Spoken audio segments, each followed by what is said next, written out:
আমি একটা পোস্ট দিয়েছিলাম, পোস্টে লিখেছি শর্ট ল্যান্ডিং সিস্টেম চিকেন স্টিকে বসেছে। এই শর্ট ল্যান্ডিং সিস্টেমটা কি আপনারা সকলেই জানেন, সবাই ভিডিও দেখেছেন, তাও আমি বলছি যে জাহাজে যখন ফাইটার প্লেনগুলো নামে তখন জায়গাটা এত ছোট থাকে, তার জন্য একটা স্টিলের দড়ি এপার থেকে ওপার অব্দি টানা থাকে। ওই প্লেনে একটা হুক থাকে, সেটাকে ফাঁসিয়ে দেওয়া হয়, তখন দড়িটা গিয়ে হুকটাকে টেনে ধরে মানে প্লেনটাকে স্পিড কমিয়ে থামিয়ে দেয়। চিকেন স্টেকে আমাদের জায়গা কম, সেখানে C-130 যে বিমানগুলো ছিল গ্লোবমাস্টার, তাতে প্রচুর জায়গা নিত। এখন সম্ভবত ওই জায়গাটা খালি করে ওখানে রাফাল ওখানে মোতায়েন করা হবে, বা বিদেশি কোনো শক্তি এসে যদি ওখানে বসে তাহলে সেগুলো মোতায়েন করা হবে ওখানে। তাহলে কি হলো, এদিকে আমরা বাংলাদেশ, ওদিকে চীন, আর এদিকে বার্মা, 3 দিকে নজর রাখার হলো। মানে ভবিষ্যতে কি হবে তো বলা যায় না। এখন থেকে ভারত তৈরি হয়ে বসে থাকছে যে যাই হোক না কেন ভারত কোনোটাকেই উপেক্ষা করবে না। কালকে আমাদের সেনাপ্রধান এখানে একটা নয়াদিল্লিতে একটা কথা বলেছেন, একটা বিবৃতি দিয়েছেন সাংবাদিক বৈঠকে, সেটা কাগজে আমাদের বেরিয়েছে। সেটা বেরোচ্ছে কি, ভাবাচ্ছে তীরপর্শী প্রত্যয়ী সেনাপ্রধান।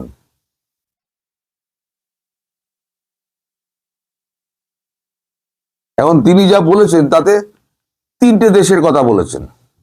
চীনের কথা বলেছেন অল্প করে, মেইনলি পাকিস্তানকে টার্গেট করা হয়েছে, এবং তার সঙ্গে বাংলাদেশও আছে।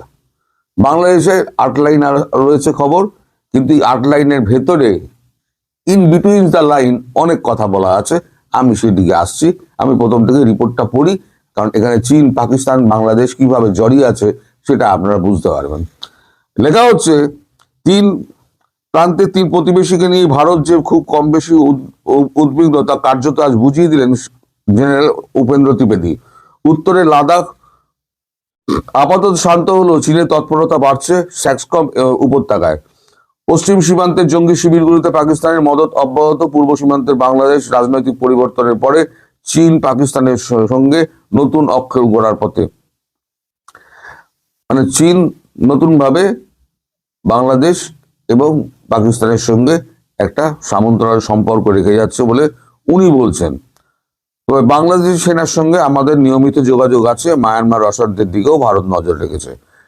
সেনাপ্রধান জানিয়ে দেন, অপারেশন সিঁদুর এখনো চলছে। তার কথা, অপারেশন সিঁদুরের পরে সীমান্তে সন্ত্রাস কমেছে। গত বছর 26 জন জঙ্গি মারা গিয়েছে, তাদের 65% বিদেশি। স্থানীয় জঙ্গি সংখ্যা, মানে মৃতের সংখ্যা, স্থানীয় সংখ্যা 10-এর নিচে। সম্প্রতি জম্মু কাশ্মীরের সীমান্ত রেখার পাক ড্রোন দেখা গিয়েছে। সেনাপ্রধান বলেন, বিষয়টা নিয়ে 2 দেশের ডিজিএমওর সঙ্গে কথা হয়েছে। পাকিস্তানকে সতর্ক করা হয়েছে, ভুললে চলবে না, অপারেশন সিঁদুর এখনো চালু আছে। এরপরেও আজ সন্ধ্যায় নিয়ন্ত্রণ রেখা ফের ড্রোন দেখা দিয়েছে। মানে ভারতকে উস্কাচ্ছে, যেটা বাংলাদেশ করছে সেটা পাকিস্তানও করছে।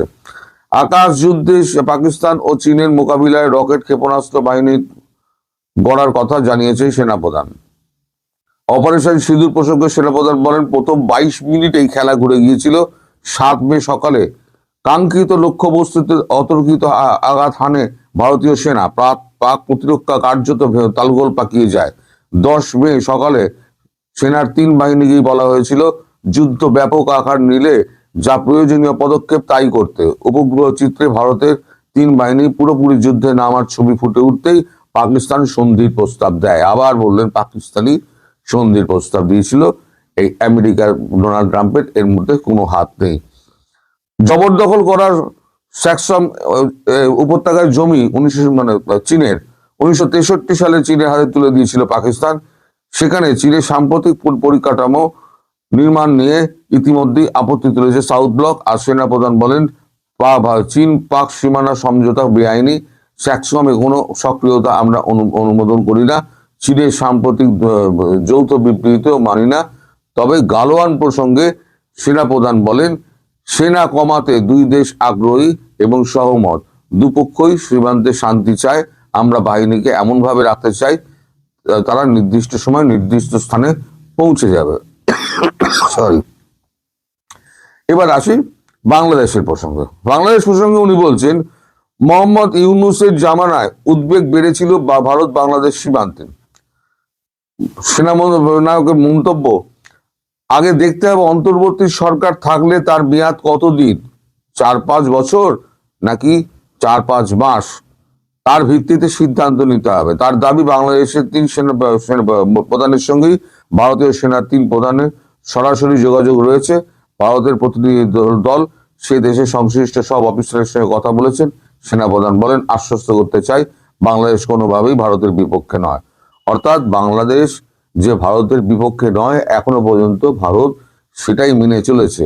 কিন্তু যদি মোহাম্মদ ইউনূসের সরকার যেভাবে চলছে তাতে যদি অবস্থার অবনতি হয় তাহলে পরে কিন্তু ঘটনা অন্যরকম ঘটতে পারে।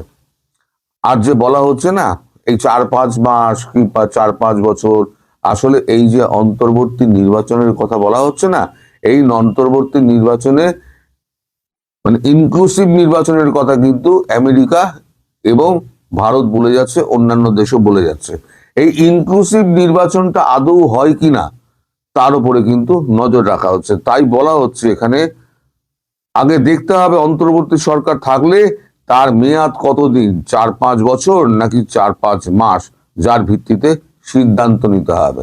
যদি 4-5 মাসের টানা হয়, এই 12ই ফেব্রুয়ারি নির্বাচন হলো না, আমি বরাবরই বলছি নির্বাচন হবে না, নির্বাচন হয়তো পেছাবে।